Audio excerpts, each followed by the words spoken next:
What's going on, everybody? I am here. I am off work. My feet are freaking killing me. And I don't have much to look forward to today except the fact that I got a few new things in the mail today. I had like 4 packages on the porch waiting for me.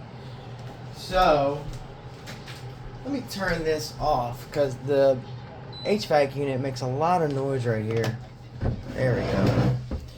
So, first and foremost, I want to give a shout out to Zen over at Redline Blades. If you guys have not heard of Redline Blades and you're a Spyderco fan, you need to go over there and check them out.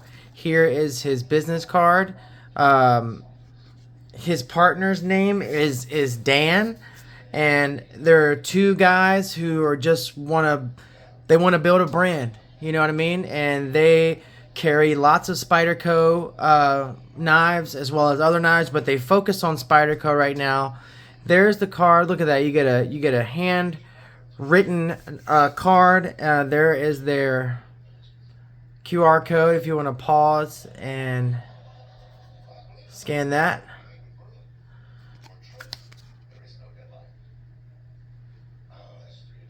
There you go. To show our gratitude for your trust, use the code ZEN10 at checkout for 10% off your future orders over $100. So, there you go.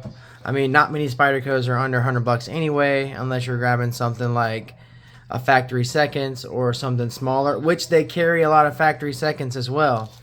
There's their sticker, there's his card.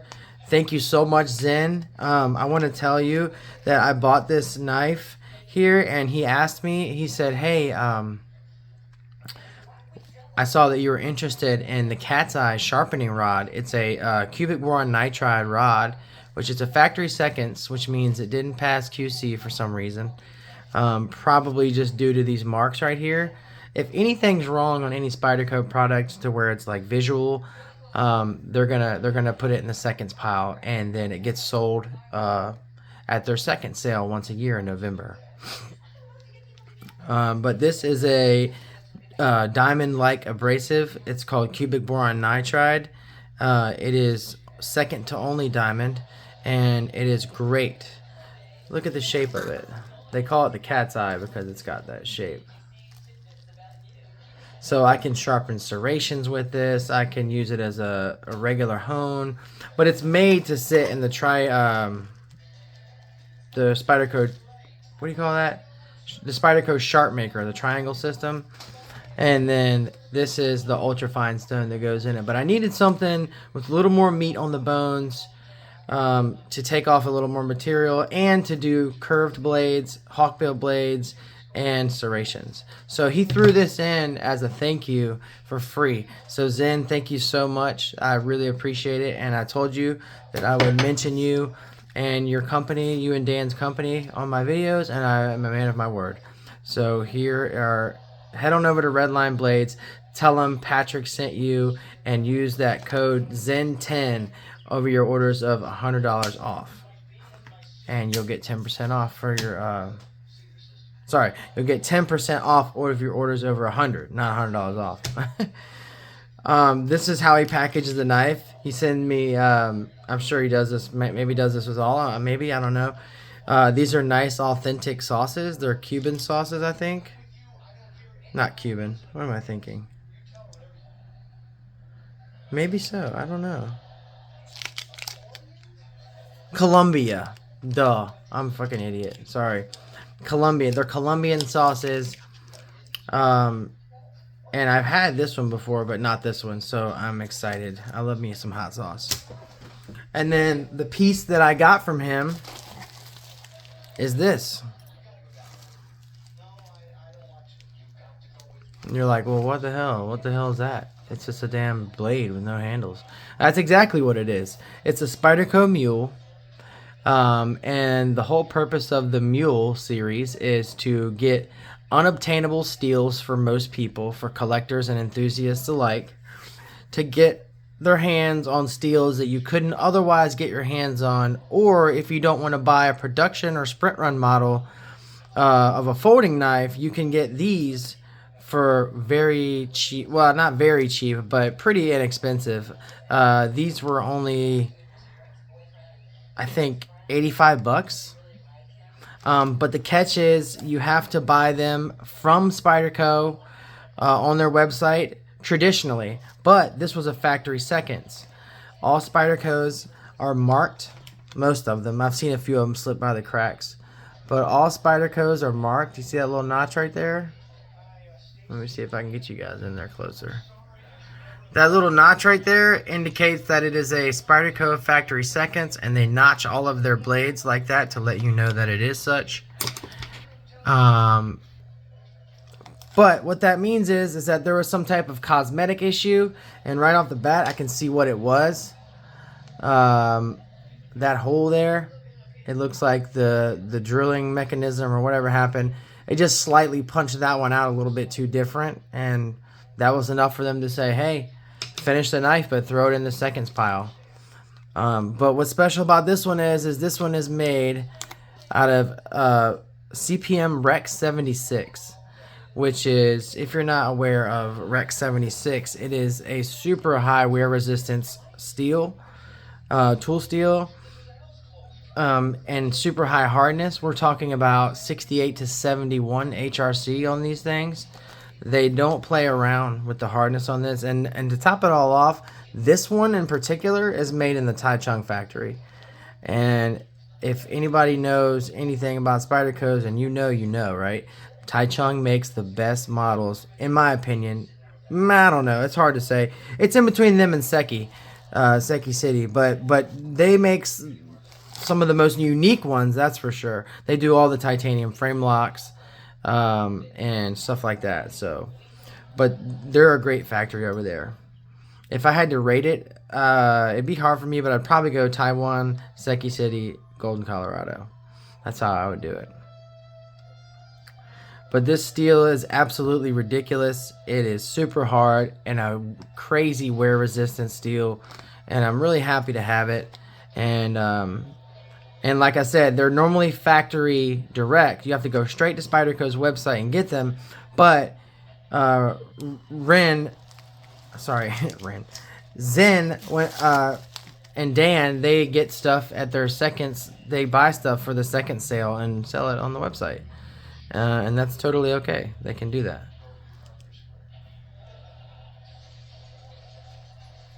Just check that out. Look at them grind lines.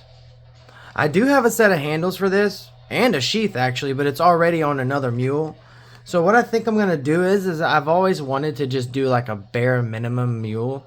So I think I'm going to paracord wrap this and just leave it at that. And I might even do a leather sheath for this one. I don't know yet. I made a Kydex one for my 15V model, which I'm thinking about selling, by the way. So if anybody's interested in a pristine CPM 15V Spyderco mule, holler at me and we can talk business.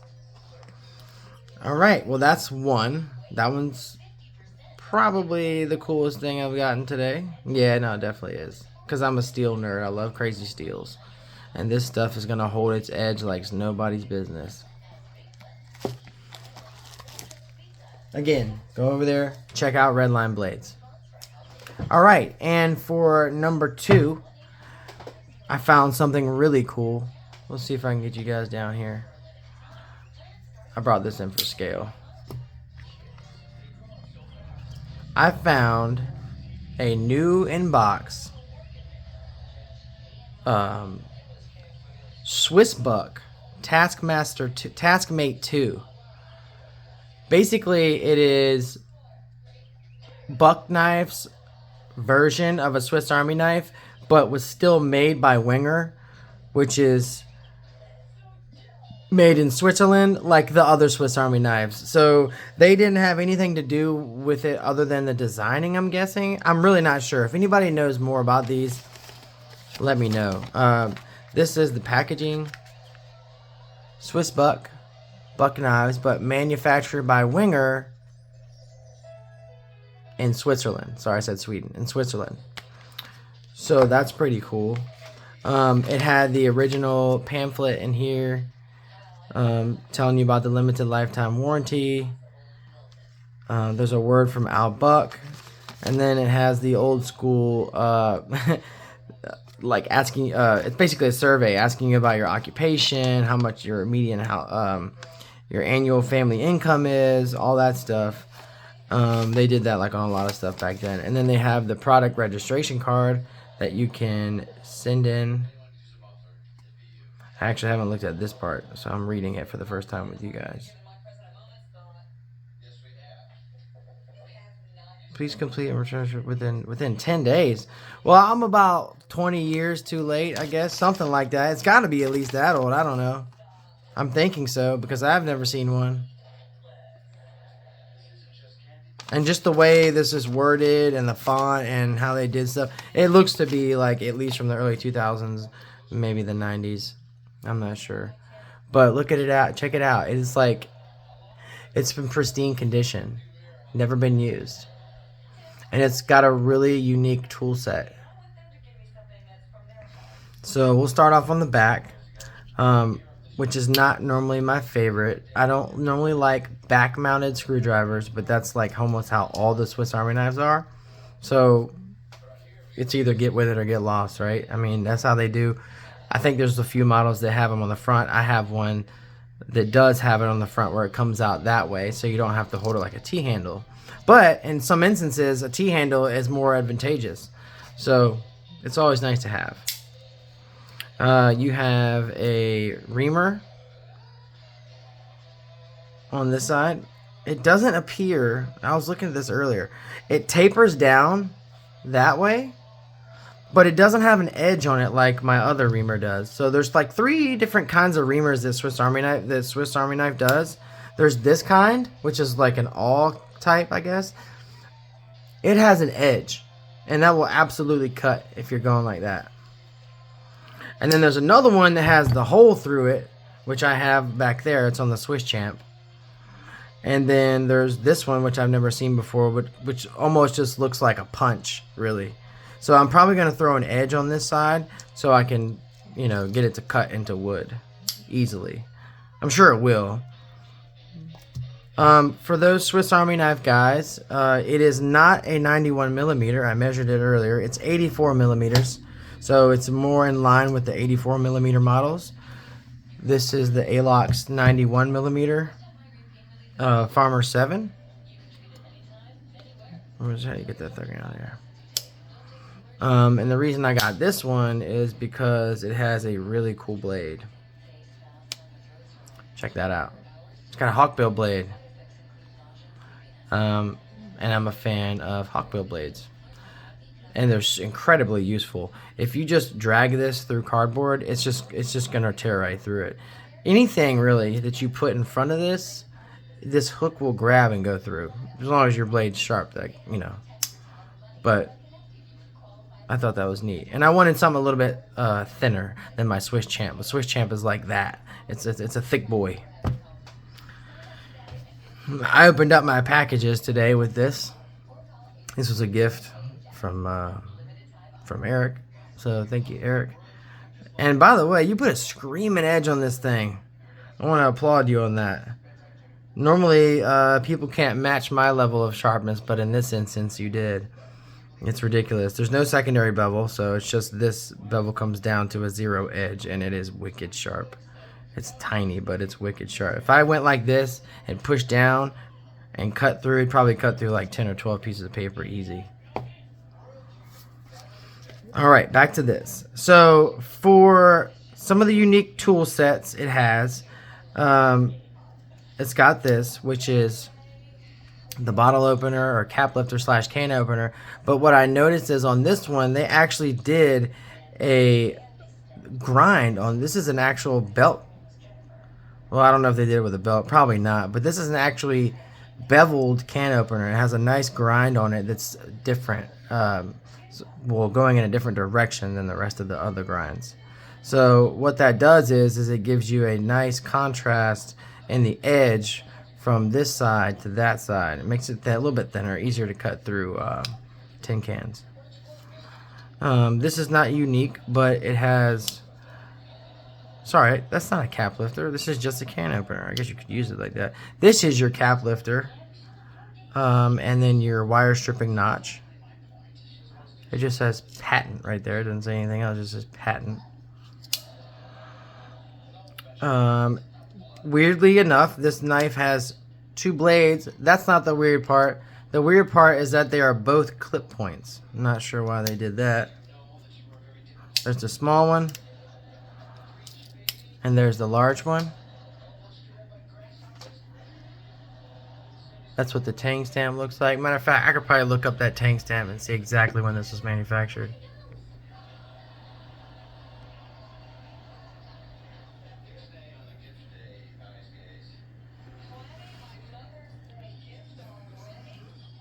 Yeah, not sure why they did that. I don't know if they were thinking or what. I'm not sure, but they should have made that one a pin blade. I don't think I'm going to modify this one because of its, not necessarily rarity, but uncommonness, I should say, I guess. So, small clip point, large clip point. I thought this was really cool. Check out these scissors. First of all, check out that spring. That's a stout-ass spring. Most of the Swiss Army knives that have scissors... One second, I'll show you in a second. Okay. This is what the normal springs look like. It's just like a folded piece of wire. It works. But why couldn't they do this again on all of them? That's a badass spring right there. And check this out. Why I say it's unique is because... Let me see. I don't even know if it's going to capture it, but... Can you see that? There are micro serrations in the scissors. Like trauma shears. I thought that was just so damn neat. And you can absolutely feel it when you're cutting. I tried it.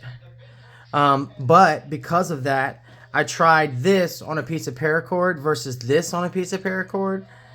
And this will cut it, but you kind of got to get it just right. And, you know, like give it... You know how when you have to hold stuff a certain way on a pair of scissors? This blazed right through it because it has those serrations. So, really damn cool that they did that with the stout spring on there. And then... Let me see. I think that's... No, never mind. I'm tripping. I didn't show you the coolest tool of all. Check that out. A pair of slip joint nose pliers.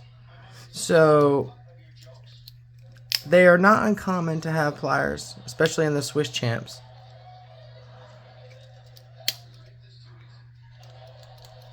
But look at this. Look at those versus that. And not only that, but I'm pretty damn sure it looks like it. On the inside of those pliers, it looks like you can cut small wire in there. It looks like it anyway. And yeah, I think so because there's a hole on the inside, on the outside of those pliers.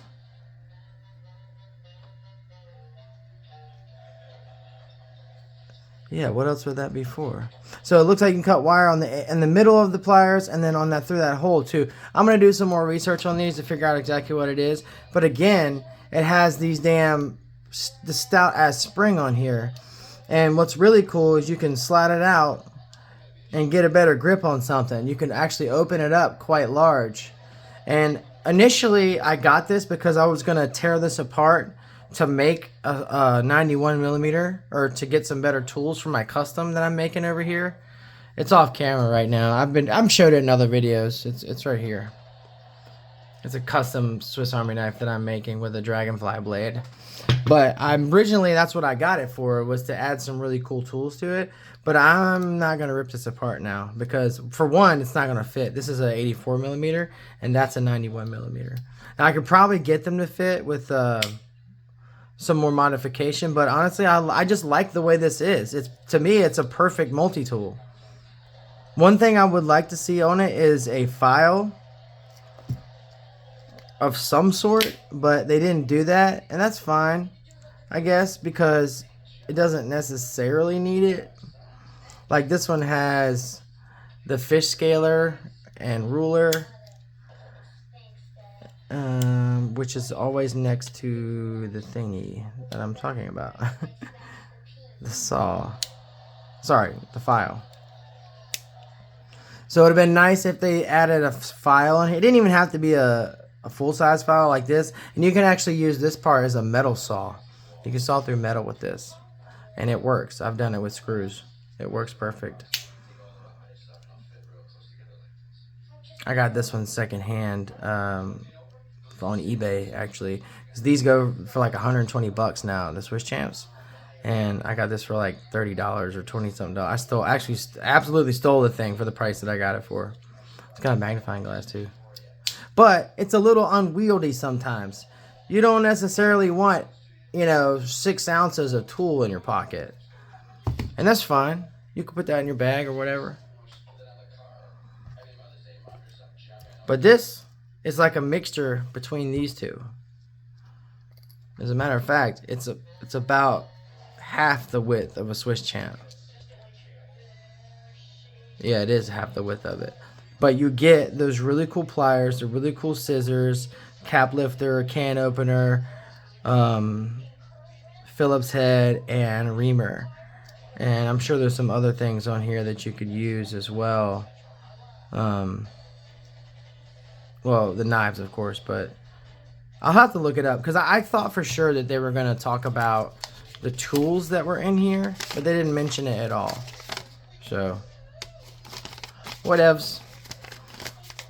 Let's see, is that it? Yeah, I guess that's it today.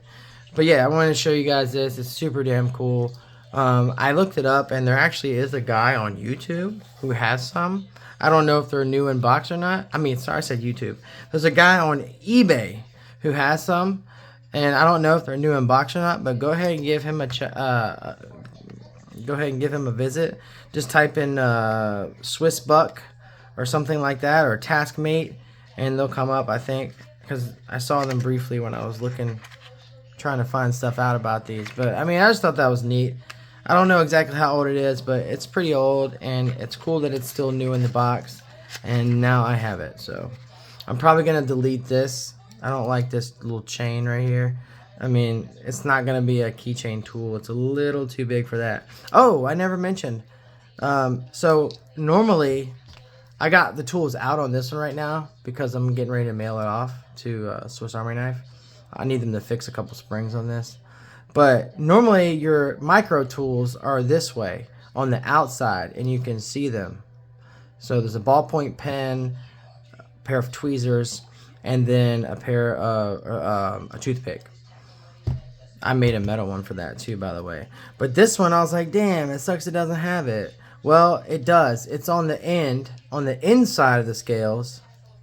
You still get your toothpick, which I'm not sure why it has that little notch there. It's probably maybe to hold it in there, probably. And then it has tweezers right here, too. So you still get your tweezers, you still get your toothpick, as well as all the rest of this stuff. I don't know. I don't know what happened between Buck Knives and them, but they should have kept with this. This is a really damn cool piece, and I love these plastic scales. It's not this type of plastic. It's resilient, I guess, this stuff is.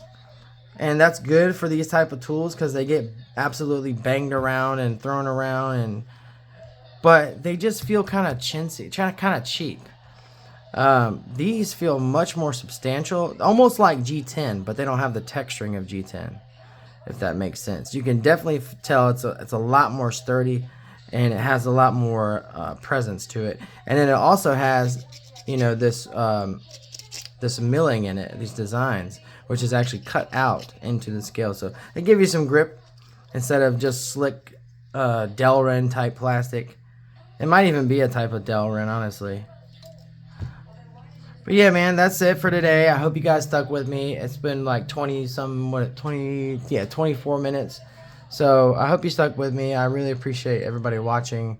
It gives the channel a lot of bumps in the algorithm. I'm trying to get up to my next goal is 200 subscribers, and I think what we're gonna do is, yeah, I'll just go ahead and do it now. we're gonna do a giveaway at 200. Damn, I'm off today. At 200 subscribers. 200 subscribers, we're gonna give away a knife and a flashlight to one lucky person, and all you have to do is like, share, and subscribe. That's all you got to do, and then comment on the video in question. So I'm not doing it yet, but that's what we're gonna do. So once I make that video and you see it, I'll probably do a live. I don't know why, because I don't have anybody who watches me, but just to have it out there that way. And then we'll do a giveaway, and whoever comments, we'll do something like that. And then I'll run the comments through a random generator, which will randomly pick a comment. And that's the fairest way to do it, I think. That's how all the big guys do it. That way there's absolutely no bias, like your name looked weird to me or anything like that somebody could say. So I like to keep things fair. So yeah, we're gonna do that. 200 subscribers, we'll do a giveaway. Our next one will be 500 and then 1,000. But that's probably like eons away from me. But that's what we're gonna do. I've said it. I've put it in stone. And we're gonna do a really cool light and a really cool knife. I already know which two I'm gonna do, but I'm not gonna say yet. But I can probably say they've been on the channel before, so that's I can give you that hint for sure. Y'all have a great rest of your night, if it's night or morning or day, whenever you're watching this.